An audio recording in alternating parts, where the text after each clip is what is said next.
안녕하세요. 40대인 가정주부입니다. 여러분들은 직업에 대해 어떻게 생각하시나요? 예전에는 직업에 귀천이 없다고 말했지만 제 부모님은 그렇게 생각하지 않으셨습니다. 저에게는 여러 가지 경험이 있었어요. 딸 둘이 있는 집에서 태어났습니다. 정확히 말하면 일란성 여자 쌍둥이로 태어났는데 제가 입은 늦게 생겼고 동생의 운명을 갖게 되었어요. 저와 언니는 생긴 건 판에 박은 듯 똑같았지만 성격은 그렇지 않았어요. 언니는 공부도 잘하고 초등학교는 물론이고 고3까지 학기마다 반장과 정교회장을 맡을 정도로 두각을 나타내는 사람이었고 저는 그와 반대로 공부보다는 노는 것이 좋아 매일 노느라 선생님에게 혼나는 쪽으로 튀는 아이였어요. 그래서 제 부모님, 특히 우리 엄마는 쌍둥이 자매에게 늘 한결같이 차별을 하셨어요. 아니, 같은 배에서 태어났는데 어떻게 너는 그렇게 모습이 다른 거야? 언니는 공부도 잘하고 여기저기서 칭찬만 듣고 살잖아. 근데 넌 도대체 왜 그렇게 하는 거야? 내가 정말 자식은 한 명만 낳고 살고 싶었는데요. 너는 내 인생의 처음부터 걸림돌이라. 지금 다시 생각하면 너무나 분개스럽고 내가 왜 이럴까 싶기도 하지. 내가 태어나고 싶어서 태어났을까? 설령 그런 마음이 있었다 하더라도 그런 말은 자식 앞에서 하면 안 돼. 비록 친엄마라도 그렇게 말하면 안 돼. 그래서 한때는 더럽고 치사해서 내가 언니처럼 공부를 좀 해보려고 했던 적도 있었어. 어차피 같은 DNA를 물려받았을 텐데 내가 못할 게 없다고 생각했었지. 하지만 공부는 확실히 타고난 무언가가 있는 것 같았어. 아무리 노력해도 성적을 떠나서 공부에는 영재미와 소질이 없었던 거야. 그래서 나는 당연하겠지만 성적표를 받는 날이 제일 싫었습니다. 그날은 확실히 엄마에게 차별받거나 상처받는 날이었기 때문입니다. 그런데 왜 때리는 시어머니보다는 말리는 시누이가 더 싫다고 생각할까요? 제 언니가 그런 유형이었어요. 언니는 어릴 때부터 한결같이 욕심이 많았고 부모님 혹은 다른 어른들의 사랑을 독차지하고 싶어 했습니다. 심지어 먹는 것이나 입는 것뿐만 아니라 언니는 언제나 저보다 더 좋은 것을 갖고 싶어 했습니다. 그래서 제 마음속에는 분노가 쌓였습니다. 엄마의 차별을 유발하고 즐기는 언니는 정말 환상적인 조합이었습니다. 그 날은 시험이 끝난 후 한순간이었습니다. 언니가 저에게 시비를 걸며 논리 없는 말을 늘어놓았어요. 야, 너 이번에 성적 좀 올랐냐? 맨날 그렇게 싸돌아다니고 노는데 나중에 뭐 먹고 살래? 내가 먼저 태어났다고 언니 노릇하느라 힘들어 죽겠다. 웃겼어. 언니, 내가 무슨 언니 노릇을 하냐? 어머머, 내가 왜 맨날 죽어라 같이 공부하는 줄 알아? 너나 나 둘 중에 하나는 그래도 좀 잘나야 하지 않겠어? 둘 다 별 볼 일 없으면 어떡하려고? 근데 왜 맨날 잘해야 하는 건 항상 나일까? 내가 영짝수가 없잖아. 그래서 내가 맨날 죽을 둥살둥 공부하는 거 아니야? 언니, 맘 좀 알아줄래? 아, 그런가요? 근데 왜 제 눈에는 성적표 나오는 날 언니가 가장 좋아하는 것 같아요? 만약 그런 식으로 제 생각을 한다면 다음 시험은 좀 망쳐주던가 전교 100등 정도 하면 고마워할게요. 생각하는 거 하다가 당신이 이렇게 계속 되는 거야. 당신이 뭐 영원히 고등학생인 줄 알겠어요. 이건 모두 미래에 대한 투자예요. 지금은 우리 다 같은 출발선상에 서 있는 것 같지만 졸업만 하고 나면 미래의 길이 달라질 것이에요. 화학물질이 섞이는 것처럼 정확하게 100등과 10등이 웃긴다고 하셔도 현재의 당신과 제가 당장 상황이 달라질 거예요. 애써도 언니가 말해주는 말이 옳을지라도 당신이 항상 얄미웠어요. 자만스럽게 행동하는 것 같아서. 재수 없었지만 언니의 그 말은 묘하게 저를 자극했고 나중에 어른이 되어도 언니와 비교당하며 차별을 당할 생각을 하니 진심으로 아찔했어요. 그래서 저는 나름 제 미래를 위해 고민하기 시작했죠. 적성에는 맞지 않지만 공부를 했고 언니처럼 무서운 성적은 아닐지라도 고3 막판에 제 인생 최고의 등수를 따내며 경기도에 있는 4년제 대학에 들어가게 되었어요. 경기도 지금 지방대에 가면서 대학 등록금을 달라는 거야?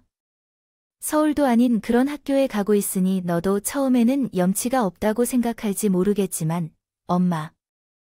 경기도에서도 서울 지하철을 타면 다른 서울에 있는 대학이랑 비슷해서 그냥 한 번쯤은 잘했다고 말해줄 수는 없어. 잘했다고 해야 말리요? 너도 언니를 봐. 서울교대에 어렵게 수석으로 붙었잖아. 너희 언니는 장학금을 받고 입학하는데 넌 그런 학교 가면서 돈을 달라고 해? 내가 무슨 좋은 소리가 나와? 진짜 해도 너무하지 않아? 무슨 엄마가 그래? 친엄마니까 좋겠는데. 애석하게 맞아. 너랑 언니 똑같이 생긴 거 보면 몰라. 아무튼 엄마는 내 언니면 몰라도 내 등록금은 못 줘. 그런 줄 알았는데 재수해서 서울에 있는 대학을 가던가. 내가 벌어서 등록금 내고 그 지방대에 가든지. 가든가 해. 무슨 억지로 이런 일들이 다 생기는 걸까요? 대학 입학은 북도구도 엄마의 차별도 서러웠고 화가 났어요. 하지만 엄마는 내 기분을 고려하지 않았고 언니가 교대에 입학한 후 며칠 동안 너무 과하게 축하했어요. 친척들, 엄마의 친구들, 동네 이웃들까지 다 오바해서 우리 동네 고양이조차도 제 언니가 교대 수석으로 입학했다는 걸 아는 정도였어요. 그때가 오히려 엄마에게 맨날 공부를 못한다며 구박당했던 시절보다 더 서러웠어요. 가족이지만 저는 가족 구성원으로서 존재하지 않은 것 같아서 어렴풋이 이 서러움을 갚아주겠다고 다짐했어요. 하지만 지금은 입학금을 낼 돈조차 없어서요. 재수를 한 것 같아요. 아버지가 그때 회사에서 중국의 발령을 받아 계셨어서 집에 거의 못 오셨는데 재수를 어떻게든 피하고 싶었어요. 다른 나라에 있는 아버지의 도움을 받아보려고 했지만 그에게 돌아온 대답은 아직도 잊혀지지 않아요. 아버지가 좋은 학교에 가는 게 좋을 것 같다고 하셨는데 지금은 잘 모르겠지만 엄마가 나를 생각해서 그러는 거니까 재수하기로 했어요. 생각해보면 언니처럼 공부를 더 열심히 했다면 더 좋았을 텐데 다니느니 어죽짐찮은 대학에 돈을 내고 다니느니 조금 더 열심히 공부하면 이름 있는 대학에 갈 수 있겠지만 지금은 잘 모르겠어요. 음악이 나오고 박수를 치며 제가 또 설마 하는 마음에 고생하다 생각했어요. 대학에 진학하기 전에 아르바이트를 하면서 돈을 저축했는데 아마 그 돈이 없었다면 대학에 가지 못했을 것이라고 생각해요. 그렇게 제 힘으로 대학을 4년 동안 마쳤어요. 학생이 혼자 돈을 벌고 등록금을 내면서 공부하는 것은 쉽지 않았을 텐데 마지막에는 학자금 대출을 받아서 직장 다니면서 상환해야 했지만 끝내 대학을 졸업할 수 있었고 제 근성을 알아주셨어요. 교수님의 추천으로 졸업 전에 건축회사에 내정을 받아 곧바로 사회인이 되었습니다. 그래서 3년 동안 학자금 대출 상환과 독립이라는 큰 일을 해낼 수 있었어요. 집을 나오던 날, 그런 독립의 순간, 광복을 맞이한 독립군처럼 기뻤던 기분이었어요.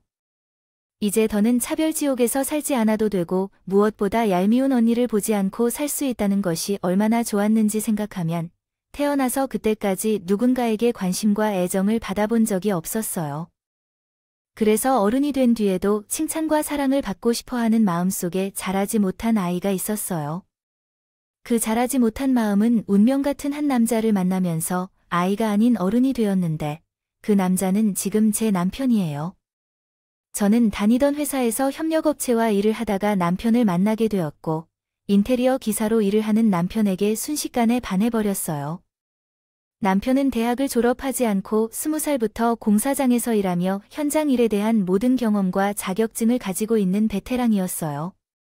그리고 성격은 다소 무뚝뚝한 편입니다. 비록 모태는 같았지만 츤데레 같다고 할 수 있겠죠. 세심하게 관찰하면서도 무심해 보이게 다 보는 내가 잘 준다고 생각해서 주변 사람을 눈치채는 것은 그래서 나를 멋있게 보이게 만든다고요. 그래서 이 남자를 놓치지 말아야겠다는 생각으로 결심해서 회의를 마친 날 제가 먼저 남편에게 말을 걸었습니다. 저기, 혹시 시간 괜찮으시다면 저랑 저녁을 드시겠어요? 저녁을요? 왜 그런 얘기를 하시는 건가요? 그런데 제가 아주 많이 알고 있습니다. 그럼 이따 저녁에 다시 올게요. 그렇게 해서 처음으로 남편과의 사적인 만남을 가졌습니다. 물론 남편은 그게 사적인 만남이라는 걸 몰라서 나왔겠지요. 곧 제가 앞뒤를 살피지 않고 그쪽이 마음에 든다고 곧장 고백했고 남편은 얼굴이 빨갛게 달아올랐다. 이런 경우가 처음이라 며 당황했어요. 무뚝뚝한 사람이 당황하는 얼굴이라는 생각이 들 정도였는데 남편의 그때 모습을 떠올리면 웃음이 났어요. 남편과 저는 3번 정도 더 만나고 일방적으로 술에 취한 제가 그동안 차별받으며 살아온 지난날의 이야기를 했어요. 나중에 남편은 저의 이야기를 듣고 자신이 저를 사랑하고 예뻐해줘야겠다는 결심을 했다고 해요. 한마디로 말하면 제가 많이 불쌍해 보였던 것 같아요. 그래서인지 남편은 저와 연애를 계속하기로 결심했어요. 하면서도 항상 제게 모든 것을 맞춰주었어요. 그가 아세요. 원래 살갑고 다정한 사람보다 무뚝뚝한 사람이 한 사람을 위해 양보하고 맞추는 건 진짜 감동적인 일이에요. 그래서 저는 프로포즈도 저가 먼저 했어요. 물론 남편은 그 자리에서 좋다고 했지만 하나 넘어야 할 산이 있었어요. 그것은 제 평생 저에게 허위롭지 못한 우리 집이었거든. 대학도 못 나온 건설 현장에서 일하는 노동자인 엄마가 나 언제 이런 말을 했을까? 뭘 포장해 본질이 그래, 본질이야. 설마 너, 내가 허락할 것 같았어? 그렇지 않아. 그래, 아빠도 결혼을 반대했지. 아무리 세상이 변해도 사람들은 그렇게 변하지 않아. 직업을 토대로 그 사람을 판단해요. 난 내 딸이 그러한 면에서 사람들로부터 인정받는 남자와 결혼했으면 좋겠단 말이에요. 하지만 사람들이 인정하는 남자보다는 제가 인정하는 남자와 결혼할 거예요. 저는 허락을 받으려고 온 것이 아니라 그저 제가 이 사람과 결혼한다고 알려드리러 왔기 때문에 여기 왔다는 것을 아셔야 해요. 어머나, 이런 걸 봐요. 지혜 언니는 지금 변호사랑 결혼하고 의사랑 결혼하고 있대. 넌 지금 누굴 데려와서 통보하려고 하는 거야? 저기, 어머님, 어머나, 왜 그 어머님처럼 말씀하십니까? 제가 댁 같은 사위를 보고 싶지 않으니 지금 제 집에서 나가야겠어요. 어디를 향해서 말씀하시는 거예요? 엄마 사람이 그렇게 하면 안 돼요. 엄마는 어떤 기준으로 사람을 판단하는 거지요? 이 사람에 대해 얼마나 아시는데 그렇게 건방지게 하시는 거예요? 살면서 얼굴에 침을 뱉는 것도 모르면서. 그래요. 마음대로 하세요. 난 당신 같은 딸이 없다고 생각하고 계셨던 거겠죠. 그렇게 살라고 언제쯤 당신의 말대로 살았나요? 어떻게 살든 상관 안 할 거니까 우리 집이 그렇고 당신 언니에게 피해 줄 필요가 없고 제가 알겠어요. 죄송합니다. 어머님. 그래도 한마디만 할게요. 어머니 딸은 정말 훌륭하게 자랐어요. 성격도 좋고 능력도 좋고 무엇보다 사람이 정말 좋아요. 저도요. 이렇게 잘 보이는 것을 정작 사람들이 아주 못 보는 거라 생각해서 마음이 아파요. 나는 그 사람들에게 인정받고 싶어 합니다. 한 번 더 이야기하면 너무 귀엽겠다. 그러니까 나는 그런 남자를 이리 데리고 오면 안 된다고 생각해. 내 이야기가 이해되시나요? 우리는 그렇게 생각하면 그 사람과 헤어지면 될 것 같다. 엄마는 내가 만난 어른 중에서 가장 예의 없는 사람이야. 내가 결혼하든 말든 내가 할게. 걱정할 거 없으니 엄마는 걱정하지 말고 언니와 함께 잘 지내세요. 할 일이 많으니 얼른 일어나서 나가요. 나는 그런 식으로 남편을 데리고 다닐 수 없으니 약간의 자존심도 지켜야 해요. 남편의 보기 부끄러워 한참을 울었어요. 하지만 마음이 따뜻한 남편은 그렇지 않다며 저를 품에 안고 위로해 주었어요. 두고 봐. 넌 잘 살 거야. 내가 보란 듯이 널 지키면서 엄마의 말이 후회를 불러일으킬 거라는 생각에 마음속에 독한 말을 품었어요. 그렇게 저는 우리 집에서 환영받지 못하는 결혼을 했어요. 시어머니는 남편을 키운 손자와 뿌리가 없었기 때문에 우리 가정은 거의 없었어요. 그러던 중 시어머니는 단지 손자와 결혼해줘서 고마워하며 손을 잡고 여러 차례 감사를 표현했어요. 그렇게 약 1년 정도가 지난 후 남편은 다니던 회사를 그만두고 독립을 했어요. 업계에서 일자라기로 소문난 사람이었기 때문에 남편의 사업은 짧은 시간에도 빠르게 성장했어요. 미리 계약한 것까지 합치면 연 매출이 30억을 넘었기 때문에 그러던 중 저는 잊고 살던 언니로부터 결혼한다는 말을 듣게 되었습니다. 언니는 1년 만에 통화하는 동생인 나에게 이렇게 말했어요. 나 결국 변호사랑 결혼하기로 했어. 의사는 퇴근 시간도 불규칙하고 응급도 많고 영 남편 구실은 못하겠다고. 아, 그러셔.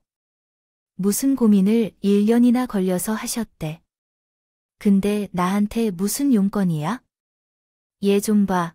왜 이리 삐딱해. 그의 언니가 결혼하는데 동생이 결혼식에 안 올 거야. 언니, 너는 내 결혼식에 왔니?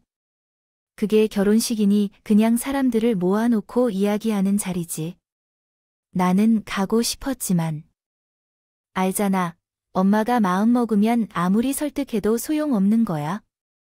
근데 내 남편이 하루가 멀다고 집에 찾아와서 너 좀 받아달라고 하도록 애원하니까 결국 우리 엄마도 1년 만에 꺾였어.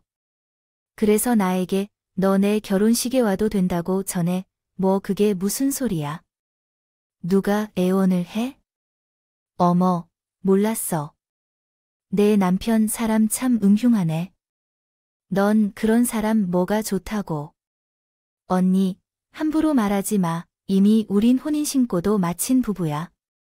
그 사람 욕하는 건 나도 욕하는 거와 마찬가지야. 난 언니가 결혼식을 하건 돌잔치를 하건 절대로 그런 일이 일어나지 않을 거니까 엄마, 아빠에게 전해야 돼. 아, 내가 전해준다고? 어디서 연니한테 이런저런 이야기를 하고 그런 소린 하지 마. 너, 이런 말은 하려 하지 않았는데 이 정도면 병이야. 네 남편이 뭔가 잘못했거나 우리 집에 오지 못하도록 하는 그런 말이야. 미안하지만 나도 산만해져서 좀 그러는 거지. 이해해줘. 너가 내 자리에 있다면 이해할 수 있겠냐는 걸 하고 싶었는데 전화가 끊겨서 마지막으로 말하지 못했어. 그리고 내가 모르게 남편이 계속해서 우리 집을 찾아와 그런 말을 했다는 게 너무 충격이었어. 그날은 회사 일이나 뭐든 상관없이 남편을 찾으러 현장으로 갔지. 자기, 여기까지 왔어. 무슨 일이야? 여기 위험하고 사람도 많아. 도대체 왜 남에게 말도 없이 우리 집에 왔어? 그것도 1년 동안 계속해서. 어떻게 알았는지 모르겠어요. 언니가 전화했더라고 해서 매일 오는 걸 좀 받아주길 애원했대요. 자기는 그런 걸 매우 선호하는 것 같아서 내 기분이 나빠졌대요. 그리고 현재는 그럴지 모르지만 가족들과 연 끊고 살 수는 없다고 생각하잖아요. 자기는 아마 모르겠지만 그것도 내 탓인 것 같아서 싫어해요. 다 잘 되면 말하려고 했는데 가만히 있으면 진짜 미련스러워. 어차피 우리가 인정해줘도 우리 집사람들은 자기랑 나랑의 성에는 관심이 없는 걸로 보입니다. 변호사 사위까지도 그렇게 봤던 차별. 당신에게도 똑같이 할 걸 괜찮아요? 제 곁에 당신만 있으면 다 괜찮아요. 그래서 앞으로 함께 해주세요. 당신은 내 뒤에 숨어서 무조건 상처받지 말고 내가 하는 것만 받아야 해요. 앞으로는 절대 차별받아서 마음 아픈 일은 없을 거예요. 언니가 결혼식을 한다는 소식에 모바일 청첩장을 보내줬는데 그날 가서 오랜만에 식구들에게 인사해야 할까 생각 중이에요. 제 쌍둥이 언니와 함께 엄마 자궁에서부터 함께한 사람이 이런 이중적인 행동을 하는 것이 얼마나 염치가 없는지 정말 이해가 안 가요. 어쨌든 그날은 울며 겨자 먹는 심정으로 언니의 결혼식에 참석했고 그날은 엄마 아빠가 하객들을 맞이하고 신경을 쓸 시간이 없어서 정신이 없었어요. 별탈 없이 지나간 것 같았는데 문제는 언니가 신혼여행을 끝낸 후부터 시작되었어요. 정도는 어느 정도 예상했지만 우리 엄마는 변호사 사위부터 남편에 이르기까지 모든 것을 차별했고 결정적인 말을 하여 제 마음을 상처 입혔어요. 정말 우리 큰 사위를 생각하면 매우 행복해요. 어떤 사람들은 그렇게 잘 나와 보여. 인물도 좋고 직업도 좋고 성격도 좋다고. 모든 것을 가진 사람, 공사판에서 먼지를 말아 먹으면서도 훨씬 더 고상하게 보이는 사람들보다도 더요. 그런 사람을 얼마나 좋아하시나요?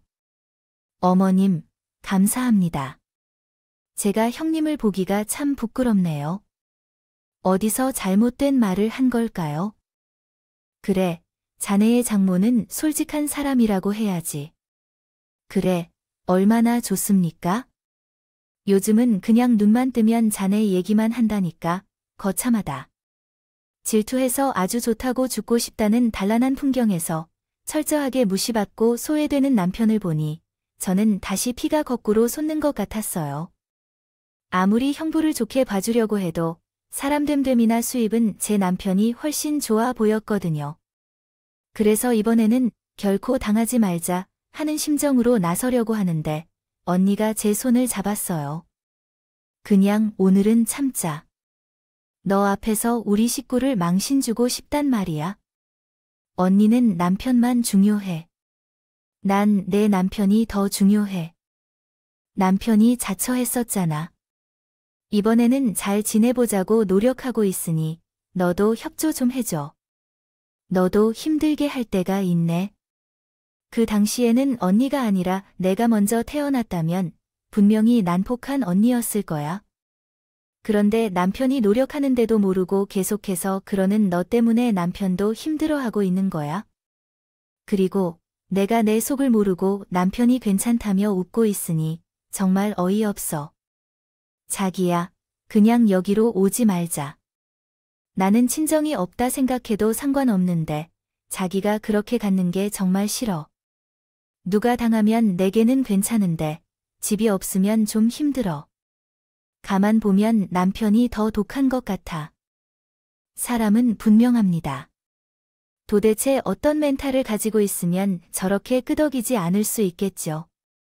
하지만 아무리 용납해 주었던 우직한 남편이라도 더는 용납할 수 없었습니다. 그래서 어떻게 하면 집에서 남편의 위신을 좀 세워줄 수 있을까 고민했는데요. 제가 답을 찾기도 전에 새로운 문제가 터졌습니다. 평소 저한테는 무슨 일이 있어도 연락하지 않는 엄마였는데 어찌나 다급한지 저에게 전화를 했다고 해요. 그리고 다짜고짜 급히 이렇게 말씀하셨어요. 치선아, 큰일이 났어. 집이 경매로 넘어가게 생겼어. 지금 너희 아빠는 쓰러졌고 일을 어떻게 해야 하니? 경매라는 단어는 제가 살면서 한 번도 생각하지 않았던 단어였습니다. 깜짝 놀랐어요. 그래서 평소에 그런 마음은 없었는데 정말 한 걸음에 친정집에 갔고 여기저기 압류딱지에 법원에서 날아온 듯한 서류까지 집이 아수라장이 되었더라고요. 이게 다 무슨 일이야? 그게 내 형부가 로펌에 다녔잖아. 근데 일만 죽어라 하고 돈도 얼마 못 받는 것 같아서 내 아빠가 내 언니 결혼 전에 사무실을 차려준다고 이 집을 담보로 대출을 받았어. 근데 왜 이 집이 경매로 넘어가고 언니랑 형부한테는 말했어. 이거 해결할 사람들은 언니랑 형부잖아. 지금 너네 언니네도 난리야. 내 형부가 생소하면 거액을 준다는 소리에 소송 하나를 맡았다가 치는 바람에 이 난리가 난 거야. 들어보니 영될 것도 없더만 그 한심한 놈이 돈에만 눈이 멀어서 덥석 사건을 받은 거지. 그리고 여기저기 지연줄에 돈 뿌리면서 작업하다가 아주 쪼그라든 셈인가 봐. 거기도 그렇게 한번 소문이 잘못 돌면 손님도 뚝 끊겨 결국 문 닫았대. 이게 어쩔 법해요. 저는 기가 막혔어요. 그러니까 결혼 전에 이미 저희 집에 돈을 받고 개인 사무실을 차려놓은 형부가 결국 우리 집을 망쳐버린 거니까요. 언니는 뭐래? 자기라고 뭐 할 수 있겠냐고. 자기도 지금 돈이 없어서 해결을 못 한다고. 해준대. 내가 한창 너에게 연락을 하고 있다는 걸 알겠니? 내 아빠가 병원에 있게 된 상황이라 경매할 거라고 서류가 도착했어. 엄마 좀 도와줘. 응, 그때 나는 생각했어. 나는 꼬이고 못된 사람인지 모르겠지만 언니와 형부만 편애하면서 믿고 살아왔더니 도끼를 믿는 도중 발등이 찍힌 우리 부모님을 보게 되었지. 마음 한구석이 뭔가 안정됐거든. 그래서 이 상황을 좀 더 많이 그리고 진지하게 느끼셨으면 하는 마음이었는데 그 순간이었어. 남편이 우리 회사에 일이 있어서 빨리 집으로 돌아가야 된다며 친정에 가서 놀았다는 소문이 들리고 걱정돼서 바삐 왔어. 어머니, 괜찮으세요? 어머니, 내가 왔구나. 이건 다 어떤 문제니? 나는 집에 고쳐야 할 일이 있는지 모르겠어. 남편에게 말했어요. 혹시나 바보 같은 남자가 나서서 해결한다고 할까봐 저가 먼저 나서서 이렇게 말했어요. 형부가 다 알아서 한대. 그러니까 자기는 신경 쓰지 마, 알았지? 정말 형님이 알아서 하신대. 당연하지. 따지고 보면 이 모든 일은 형부 때문에 생긴 일인데 형부네 집에서도 도와준다고 하니까 우린 걱정 안 해도 돼. 그럼 다행이긴 하다. 나는 그렇게 거짓말을 했어요. 우리 엄마는 무슨 말을 하는지 궁금해하던 눈치였을지도 모르지만 내 눈에는 이번에도 마음씨 착한 내 남편이 어떻게든 도움을 주지 않을까 해서예요. 기대했던 것으로 보였어요. 그래서 남편을 먼저 현장으로 보냈고 나는 엄마를 챙기고 아빠가 병원에 가야겠다고 말하며 남아 있었어요. 그리고 그럴듯하지도 않은 엄마가 곡소리를 내자 내가 무례하게 말했어요. 엄마, 혹시라도 이 집 문제를 어떻게든 해결하리라고 기대하지 않아. 솔직히 말하면 엄마가 나한테나 저 사람한테 뭘 해준 게 있어? 항상 차별하고 무심했잖아. 막말로 이 집에서 엄마가 큰 사위를 도와주려다가 이렇게 된 거잖아. 키즈배야, 너 정말 못됐어.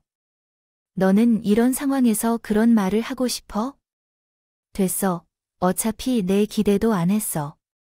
노가다로 먹고 살고 있는 상황이야. 게다가 내가 얼마나 절박한지 썩었던 동아줄을 알면서도 잡으려고 했을까? 엄마는 참 구제불능이야. 그럼 썩은 동아줄은 이만 갈게. 처처럼 못된 년, 그렇게 속 시원하게 집을 나왔어요. 하필 이런 순간에 그렇게 말하게 되어 마음속으로는 유감인 부분도 있었지만 어쩌겠어요. 제가 차별받고 커서 그런지 이 정도밖에 되지 않는 것을 다 뿌린 대로 걷는 거죠. 저는 그렇게 제 일상으로 돌아왔어요. 가끔 경매 직전에 집이 어떻게 됐을까? 아빠는 병원에서 나오셨나? 뭐 이런 궁금증과 걱정이 들긴 했지만 남편 앞에서는 표현하지 않으려 했죠. 남편 역시 집에 대해 달리 묻는 일이 없어서 저는 이렇게 된 거 이왕이면 친정과 연을 끊고 살자고 결심했어요. 결심으로 제 인생을 살아왔지만 남편이 회사에 갔을 때 회계 업무를 맡은 친구로부터 상당히 충격적인 말을 들었습니다. 집 문제는 잘 해결된 것 같았는데 그 친구가 급한 상황으로 보였습니다. 부모님의 도움이 필요하다며 10억 정도를 요청하기 위해 찾아왔다고 합니다. 하지만 그 부모님은 나의 부모님이 아니라 지방으로 출장을 가고 있는 남편에게 묻고 싶었지만 할 수 없었습니다. 부부 사이라 할지라도 그런 부모님 때문에 그런 큰 돈을 쓰게 될 줄은 정말 창피스러웠습니다. 그래서 대신 나는 친정집으로 향했고 그 집을 모조리 뒤집어버릴 결심으로 가는 길을 선택했습니다. 그러나 놀랍게도 친정집에 도착했을 때 그 집은 이미 그런 상황으로 되어 있었습니다. 언니와 형부가 집에 와 있었지만 언니가랑 형부 참 뻔뻔하다. 어떻게 여기로 올 수 있지? 예, 너 또 무슨 말 하려고 왔어? 엄마, 결국 우리 그이가 해결해 줬어. 당장 그 돈 토해내.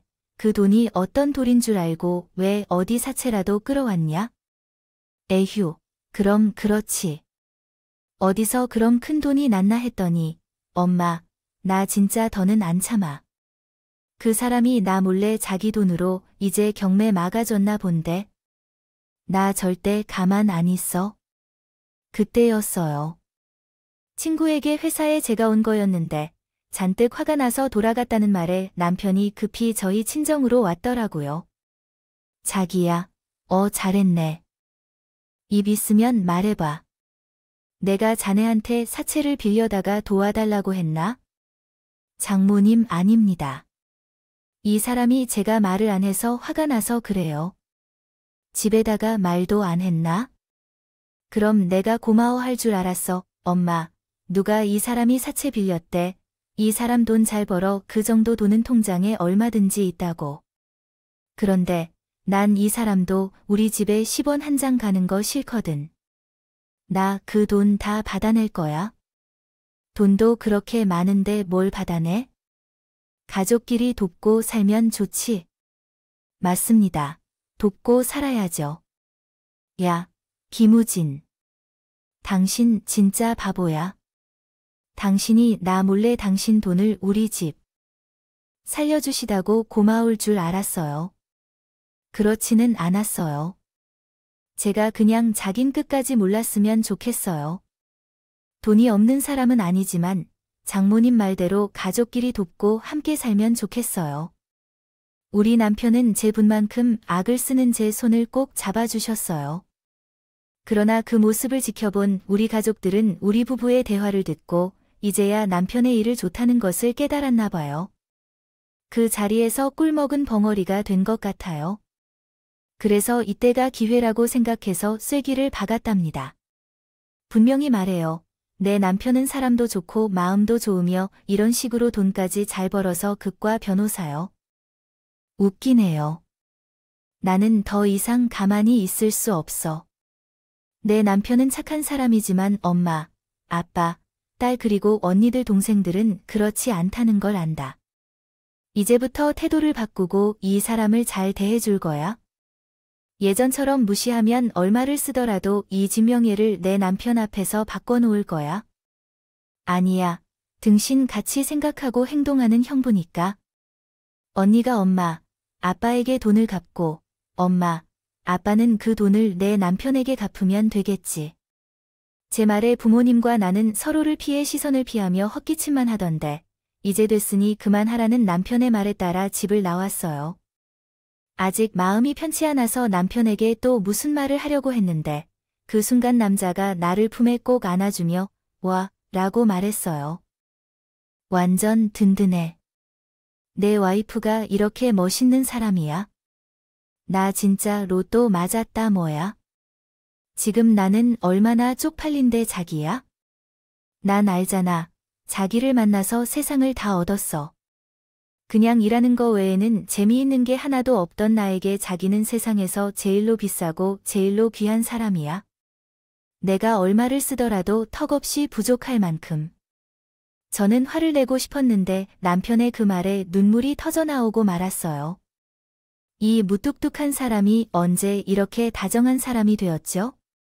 늘 억울했던 제 인생에서 남편은 세상 모든 좋은 것들을 다 가져다 붙여도 모자랄 사람임이 분명해요. 지금도요. 그 후 친정 부모님은 제 의미장을 주시고 남편에 대해 제대로 알게 된 후로 남편을 향한 모든 대우들이 180도 변하네요. 바뀌었다고요. 우리 막내 사위가 왔어요.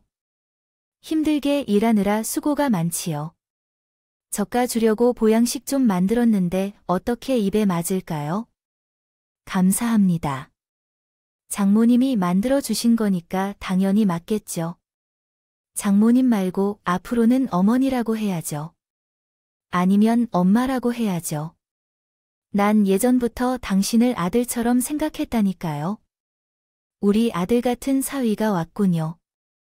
나랑 바둑 한 판 하실래요? 이렇게 변할 수 있다니 놀라워요. 제가 이것저것 갖춰드리겠습니다. 잘해주는 것보다 부모님이 남편에게 잘해주는 게 더 중요하다는 걸 몇 배나 몇십 배나 더 좋아했어요. 언니네는 결국 이혼했어요. 참으로 그 언니의 자존심을 우리 부부가 굽힐 수 없게 그 길로 친정에 발을 뚝 끊었고 이제는 엄마와 아빠한테 괴롭히는 것이라며 욕을 들어먹고 있어요. 결국 언니와 제 위치가 완전히 바뀐 것이에요.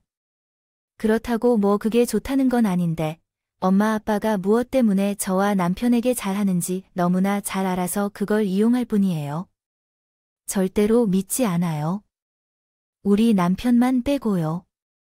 우리 남편은 가식이나 만화 없고 우리 부모님이 아들을 챙겨주는 게 너무 좋다고 해요. 부모님의 빈자리가 큰 사람이라 그런 것 같았죠. 앞으로 좀 더 대우해 달라고 하려고 해요. 저와 제 남편 둘 다 그런 자격이 있어요. 제 마음의 깊은 상처를 치유해주는 이해심 많은 남편에게 감사합니다. 오늘도 그를 고맙게 생각하며 더 사랑해 살아가겠습니다. 이렇게 제 이야기를 들어주셔서 감사합니다. 남이 정한 기준이 아닌 진정한 사랑과 관심으로 가까이 있는 사람을 보며 항상 행복하고 건강하시길 바라며 응원과 현명한 조언 부탁드립니다. 좋아요와 구독은 큰 힘이 됩니다. 오늘도 좋은 일 가득하길 기원합니다.